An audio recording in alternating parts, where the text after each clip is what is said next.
এটা এই জন্য যে তোমরা যেন জানতে পারো আল্লাহ আসমানসমূহে যা আছে এবং জমিনে যা আছে তা জানেন, আর আল্লাহ সবকিছু সম্পর্কে সম্যক জ্ঞাত।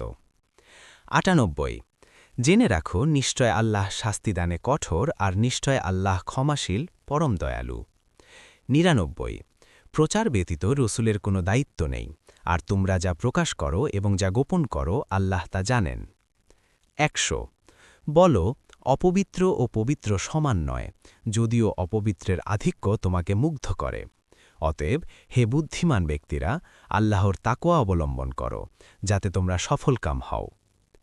১০১ হে মুমিনগণ, তোমরা এমন বিষয়াবলী সম্পর্কে প্রশ্ন করো না যা তোমাদের কাছে প্রকাশ করা হলে তা তোমাদেরকে পীড়া দেবে। আর কোরআন অবতরণকালে যদি তোমরা সে সম্পর্কে প্রশ্ন করো তাহলে তা তোমাদের জন্য প্রকাশ করা হবে। আল্লাহ তা ক্ষমা করেছেন, আর আল্লাহ ক্ষমাশীল পরম সহনশীল।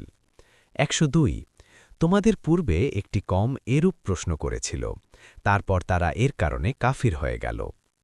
১০৩ আল্লাহ তৈরি করেননি বাহিরা, সায়েবা, ওয়াসিলা ও হাম, কিন্তু যারা কুফরি করেছে তারা আল্লাহর উপর মিথ্যা রটনা করে, আর তাদের অধিকাংশই বুঝে না।